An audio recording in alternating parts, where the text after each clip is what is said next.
ഞാൻ പറഞ്ഞാൽ നിങ്ങൾക്കത് മനസ്സിലായിട്ടുണ്ടാവില്ലായിരിക്കും. എന്നാൽ പിന്നെ ഞാൻ പറയാം. ഞാനിവിടെ വന്നിട്ട് ഇപ്പം 2 ദിവസമായിട്ടുള്ളൂ. ഞാനിപ്പോൾ അങ്ങോട്ടും ഇങ്ങോട്ടും തെണ്ടിത്തിരിഞ്ഞ് ഞാൻ നടക്കണേന്. എന്ത് ചെയ്യാനോ, നേരം വെളുക്കുമ്പോൾ വേറെ പണിയൊന്നുമില്ല.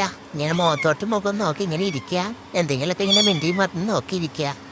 ഇവിടെ ഇപ്പോൾ പിള്ളേരുണ്ടെന്നേ. നിങ്ങൾക്ക് ക്ലാസ്സില്ല. ക്ലാസ്സിൽ പോയെങ്കിലാണ് നമ്മുടെ പെർഫോമൻസ് ഇവർക്ക് അറിയാൻ പറ്റുള്ളൂ.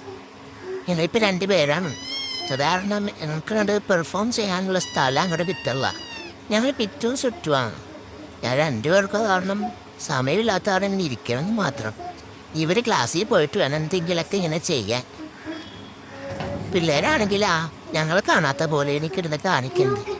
ഞങ്ങൾക്കാണെങ്കിലാ വല്ലാത്ത തലവിധി. ഒന്നും പറയാൻ പറ്റുമോ? വീട്ടിലെ ആൾക്കാരായി പോയില്ലേ. കുറേയൊക്കെ കണ്ടിട്ട് ദേഷ്യം വന്നിട്ടുള്ള.